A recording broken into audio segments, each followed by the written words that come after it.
morning or good afternoon or whatever might be appropriate, but welcome to Quintopia.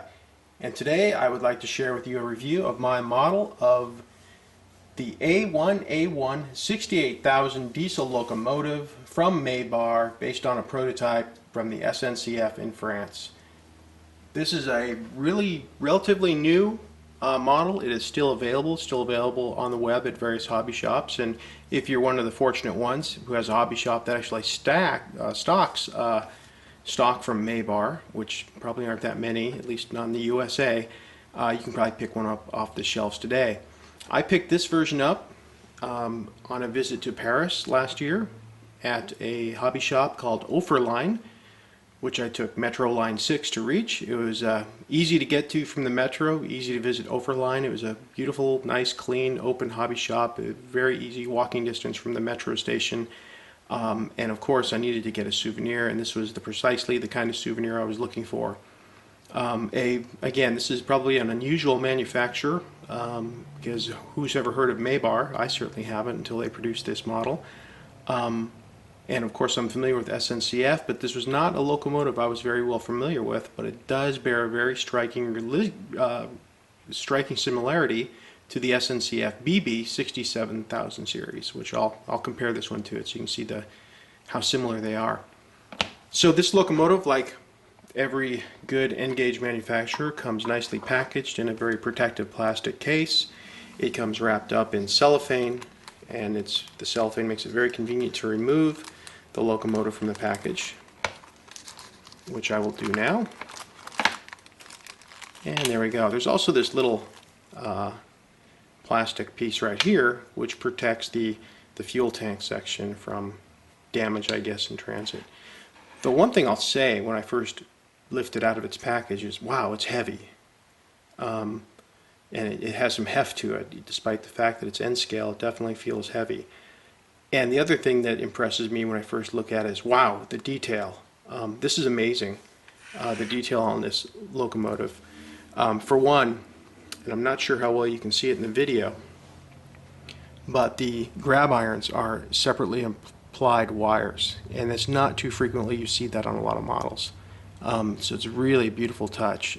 Additionally, it has these cables or hoses that come down, additional detail there that again is something unusual and not often seen in an N-scale model.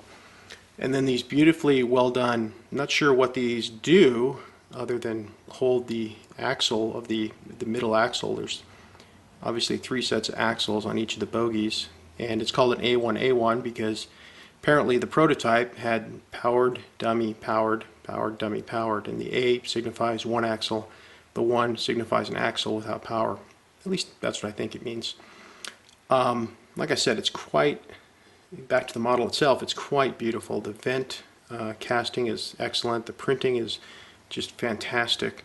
But the attached grab iron detail is just truly amazing what they were able to accomplish with this model.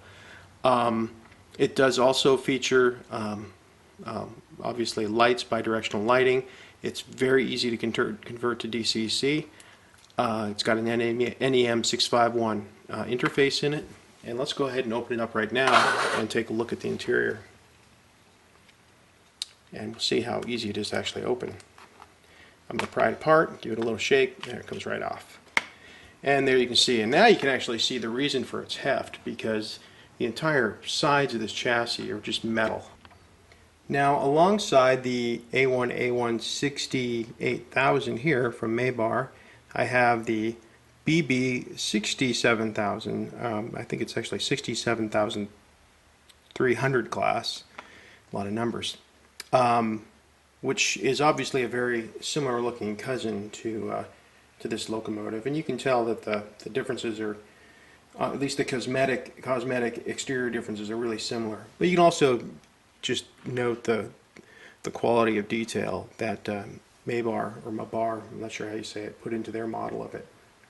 Excellent version. Like I said, the details, the bogies, everything is just really well done, really cut in nicely. In terms of other things that I find really interesting is that and I think this is prototypical, the Trix one does not have a lit light above the cab windows, whereas the Mabar one definitely has that light there, and it looks great.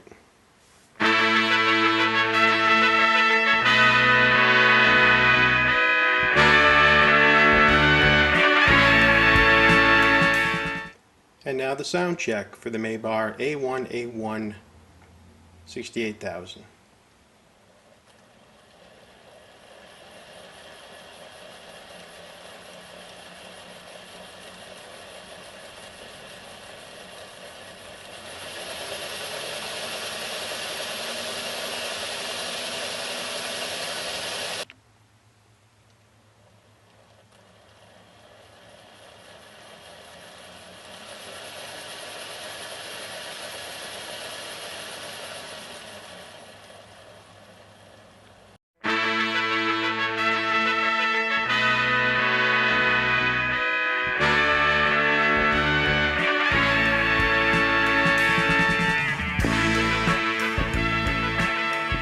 So the A1A1 68,000 from Mabar, representing a great looking locomotive from SNCF.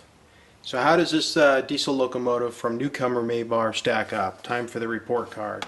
So I think you know already by now from my earlier comments that this thing just blows the socks off of any detailing I've seen on any ready-to-run model lately. So it's definitely a very strong 5. If I had a 6, I'd make this a 6. In fact, I think I've done Mabar an injustice by giving other train sets a 5, because this one's just so well done. In terms of performance, excellently done. The weight of the locomotive, how quiet the motor is, it's just fantastic. Super smooth running, super excellent running at slow speeds. Fantastic. Conversion, very simple. DCC plug, you're done, you're good. Cost, this is another area where I'm just blown away. Given the quality, the detail, the excellence in engineering put into this locomotive, cost was actually fairly good, and I'm going to give them a 5 for that. X factor, yeah, this one gets it, mostly because Mabar is new to the field. This isn't their first N-scale train they've produced. They've actually produced a rail car, a French rail car as well. I hope they continue to do more. I'm going to give them a 5 because I'm just so excited about seeing new manufacturers enter the industry and provide more diversity and competition. So how about that? Straight 5s, 5 out of 5, total of 25. 5 is the score. Great job, Mabar. Happy face.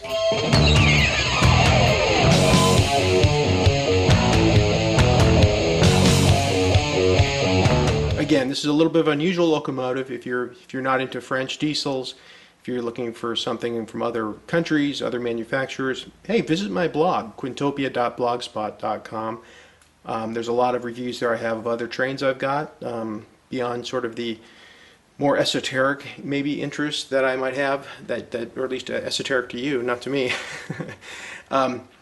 Anyway, please leave a comment, subscribe, visit my blog, let me know what you think and how I can improve these videos and make them more interesting for you, and answer any questions you might have. And as always, thank you for watching and enjoy your trains.